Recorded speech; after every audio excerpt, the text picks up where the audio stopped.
Well, hello everyone and welcome. Rise and shine. Good morning. This is Gayle Nicholson with the Seven Figure Sunrise Summit. I'm so happy to be with you at the start of your day today. Today we get to visit Miss Terri Levine, Chief Heartrepreneur at Heartrepreneur LLC.com, and she has already achieved the milestones of reaching at least $1 million in her efforts as an online entrepreneur. So we are going to pick her brain a little bit about what it takes to get there and how you can get there too. So thank you so much for joining me today, Terri. Thank you for being here and sharing your experience, strength, and hope with our audience. How are you today? I'm great, and I'm happy to play and participate and help others. So thanks for having me, Gail. Absolutely. You are a bit of a rock star among the online entrepreneur community that I'm a part of. Everybody seems to know Terri. Everybody seems to love Terri. And from your Facebook feed, I'm saying that you seem to be loving life. How is everything going for you? I am loving life. I do what I love what I do. I say no to anything that doesn't jazz me. So I live life on my terms. I created a lifestyle first and then a business, and I get to do what I love and love what I do. That's beautiful. That's beautiful. I know that pretty much every single one of us watching today, including myself, want what you have to offer. So let's start with finding out a little bit about what it actually takes to get there. So tell me a little bit about Heartrepreneur LLC and what inspired you to even begin this adventure. That's a great question.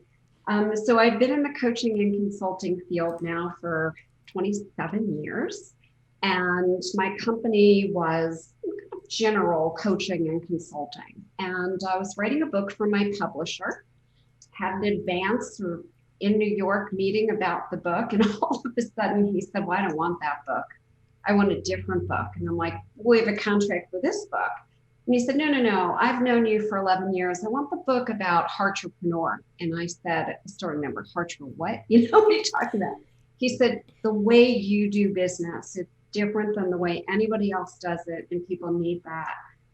And I wasn't sure what that all meant. I took the train back from New York to Philadelphia, so I had several hours to think. By the time I got off the train, I realized that I did want to teach people how to do business the way that you do it as a entrepreneur, with integrity, with transparency, with authenticity. And so, literally, Heartrepreneur was born. I changed the name of my company. I trademarked the word Heartrepreneur, created the logo, created the brand, and have created a very large following of almost 5,400 people in the Heartrepreneur cause. That's phenomenal. Now, so I assume as well that you wrote the book all about it with Entrepreneur. How long did it take you to develop that following and really put yourself out there in a way that was monetizing and creating income for you? Great question. So I was already pretty well known in the coaching and consulting industry because I'd been in the field for a long time. I owned a coach training school previously. I owned a business consultant institute previously. And it was a matter of me literally switching the theme of my brand from I'm going to help you grow your business to I'm going to teach you not only how to grow your business and profit and be a seven-figure business like I have, I'm actually going to teach you how to do it with integrity, with authenticity and transparency, and actually without selling and marketing, right? So I went back out to the same audience with my new message. I wrote a book, Turbocharge Your Business and Turbocharge Your Business as a Heartrepreneur. And I literally just started teaching those lessons. I think at the time, my Heartrepreneur Facebook page, which is my business page, had about 12,000 followers. Pretty instantaneously, it was up to 24, 25,000, and really saw that people understood this, saw it as a cause and a movement. So I started the Heartrepreneur group on Facebook, Heartrepreneurs with Terri Levine, and have really grown that community. The monetization was instantaneous because the very first day when I realized I needed to teach people how to be a heartrepreneur, simply enrolled people in a course and started teaching it, and had about $27,000 worth of income in the first day. So I knew that I was in the right direction. Does that make sense? Yeah, it certainly does. And it just seems like it happened so easily for you. I know that you had a whole foundation of visibility and people that were looking to you for teaching and guidance anyway. But that's, I mean, to double your following like that is nothing to sneeze at. So tell me a little bit more about how long it took for you to get from instant monetization with Heartrepreneurs Group to crossing that 2 comma threshold.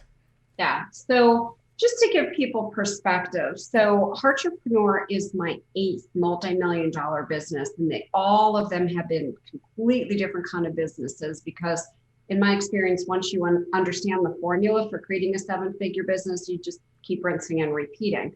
So here I was owning a coaching and consulting company. At the time, we're doing about probably 3 million a year on average.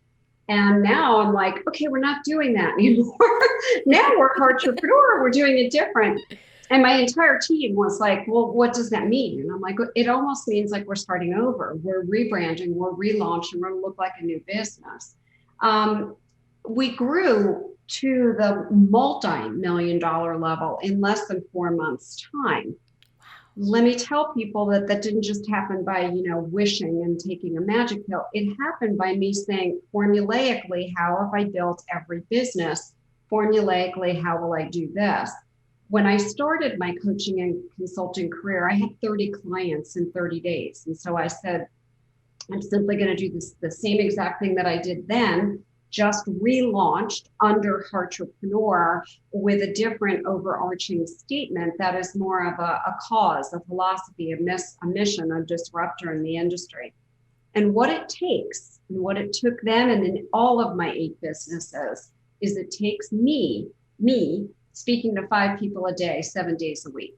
5 people a day, 7 days a week for 30 days. And there you go. So that's how I did my 30 clients in 30 days when I first started. And it's how within 4 months, the word Heartrepreneur wasn't even a word and all of a sudden became a cause. 5 people a day, every single day, 7 days a week, and not to sell them, but just to say, Gayle, I'm doing something so exciting. Can I tell you about it? And all of a sudden we created a movement. That is phenomenal. And I love what you said at the end of that too, because a lot of us will look at, oh my God, I have to work 7 days a week. I have to talk to 5 people a day. If you want it, that will come naturally. But again, too, it's not about, hey, you want to buy my thing? To 5 people a day. It's about, hey, let's get excited about this. Here's a possibility for you. Let's explore this. There's joy to be shared there. I'm glad you added that because every conversation was not a sales conversation. So I didn't mind a Saturday or Sunday talking to a friend or somebody I met online or somebody who responded to an email or whatever it is, and just saying, hey, do you want to spend 15 minutes together? I would love to find out more about you, your business. Maybe I have a tip for you. Maybe I don't. Maybe I know somebody introduced you to. I would have these very short conversations. And if I could help someone, I would give them tips and tools and strategies. And if I felt like I could help them overcome their business obstacle, I would say, would you like my help? It's that simple. And that was it, right? And a certain percentage of people will say, yes, tell me how I can get your help. That's it. It's not selling. It's actually building relationships. And if you're not willing to do that 7 days a week for 30 days, I'm not sure you really have what it takes, saying lovingly and truthfully, to be an entrepreneur, because an entrepreneur is in the business of marketing what they do. We're not chiropractors, coaches, or authors. We're in the business of marketing, coaching, chiropractic books, whatever it may be. Nice. That's a brilliant distinction to make as well.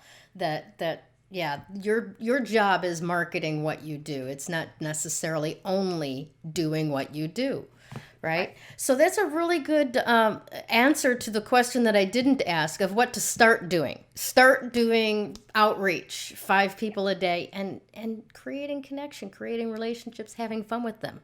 Now, what, if anything, did you have to stop doing Hmm. in order to create a clearing in that pathway to becoming multi-million dollar again?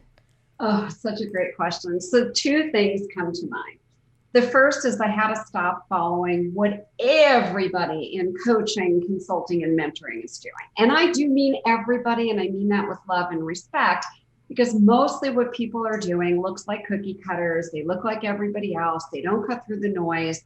And I want, first of all, to be original. And second of all, most of what they're doing doesn't work. They just all copy each other, thinking it worked for somebody, so people copy it. So the first thing that I did was I stopped looking in my own industry and I started looking at outside industries and bringing those ideas to my industry. The second Nice. thing is I got rid of the fake experts that I was paying. Now, I've paid millions, almost $2 million to experts, coaches, consultants, mentors, strategists. I'm not talking about getting my PhD. I'm not talking about seminars. I'm just talking about for all the work that it's taken for these 8 businesses I've owned.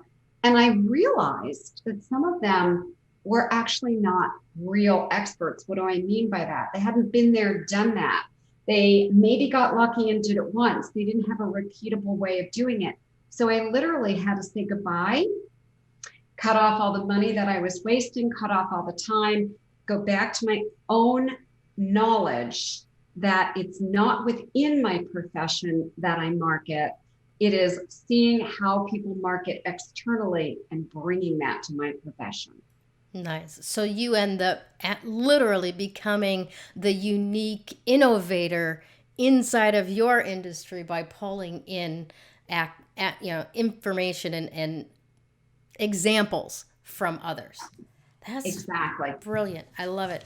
Now, just between you, me, and the lamppost, how did some of those conversations go when you were like, this is no longer serving me anymore? We're putting a stop on the monthly subscriptions. Yeah, good question. So, with some of these people, I really like them. They've actually become friends. However, they just weren't bringing value to my business. And so, conversation was pretty easy. We are taking Heartrepreneur and we are launching it. And I really need people on my team who are either willing to be paid on performance, which now is the only way I pay people, or that can pay for themselves and can prove to me an ROI and guarantee an ROI. Are you able to do either of those?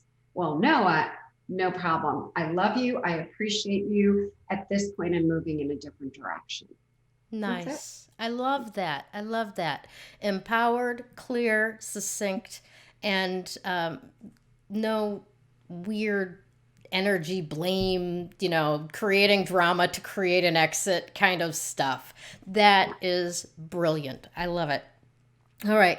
Now, what kind of wisdom can you share with those of our audience who are they really want to go for that 2 comma club and don't necessarily see how to get there, right? Mhm. Even for the first time. What advice can you give a newcomer starting out? Great question. So the first thing, and I learned this in my first business. My first business, I was a speech language pathologist who knew nothing about business, sales, or marketing. Got out with a master's degree, opened a clinic, and went, how do you get patients? Like I had no idea. So here's what I learned early on. Most entrepreneurs start a business, and it's a business that revolves all around them. They do the work, they get paid. They don't do the work, they make no money. They don't start with the end in mind. I co-authored a book with Stephen Covey years ago, and his big expression was start with the end in mind. Most entrepreneurs don't have it. When I say to them, why'd you start a business? It's my passion. What's the end game? Well, I don't have one. So I decided to, as I started that business, that because I didn't have an end game, I was building literally a business. It was all around Terri providing speech pathology services. And I thought, well, I could never retire from this. I could never sell it. I could never pass it on as a legacy. So the first thing that you want to do is stop building a business and start building a company. A company means Heartrepreneur doesn't need Terri Levine. Heartrepreneur could be anyone running the company. It has systems, it has standard operating procedures, it has policies. I'm not the brand. Anyone could be the chief Heartrepreneur. That is true. And my company could be sold, it could be passed on as a legacy, whatever it might be. So after I realized that in the first company, like, oh, I could have had a V8, I'm building a company, I should be building a business. I built a business, I sold that business.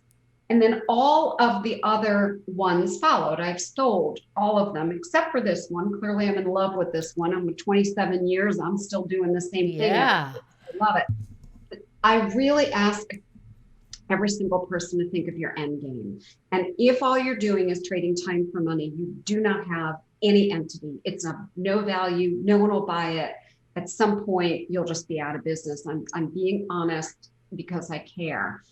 The second thing that's a really important kind of word of wisdom is you have to do the marketing initially. I'll say that again. You have to do the marketing initially. I know it would be so wonderful if only someone would go find all the clients or patients or customers. It starts with you in the beginning. If it's your business, building a company, you have to be the person who is the forefront, who business gets attracted to. Over a period of time, just like in my speech clinic, I stopped doing the speech pathology. I was the visionary. I was the one who did the speaking. I was the one who did the marketing. Initially, and it's really, really important, you have got to be doing the marketing. And if you're not willing to do it, said with love, get a job. Because seven-figure entrepreneurs, we actually do the marketing. No matter how big we may seem, I know a lot of very, very, very big names, they're involved in their day-to-day marketing. Yeah, I was gonna, as you were saying that, what comes to mind is like Tony Robbins is still in his own pictures on Facebook, like the sponsored posts and all of that. That's right. You've got to be involved in that. I absolutely adore the way that you do business and the practical advice that you've just offered to the people that are watching this now. Thank you so much for what you do and how you do it, even more importantly so. Do you have any final thoughts for our audience before we send them off on their empowering day, before we get back together with them this afternoon? I'll share one tip for you. I call it GID, and it has been a game changer for me. So G is gratitude. Before my feet hit the floor in the morning, I give gratitude even for the smallest things. Doesn't matter what it is. I come from a place of gratitude. The I are intentions, not to-dos. I choose my feelings. GID, intentions. How do I choose to feel? So before I got out of bed this morning, I said, I choose to feel connection. I choose to feel joy, and I choose to feel fun. Okay, so all day before I go into anything, I'm getting clear on my intentions. And then D, GID, are for delegations. And that's not the how-to that you're going to figure out. It's how-to that you don't know and you give to the universe. Like, universe, I don't exactly know how this is going to happen or supposed to work. I'm delegating it. And that just releases a lot of the clutter in your head. So every single day, all the 7- and 8-figure folks that I have created over these last 27 years, they all follow GID, and they will all tell you it contributes to their success. Brilliant. Absolutely brilliant. And I would say, at least in my experience, your intentions of the day have so far being fulfilled. I have so much enjoyed connecting with you, and this was really fun. So thank you again for who you are and what you provide to all of us, and have a fantastic day. Thank you too, and thank you for all that you provide as well, Gayle.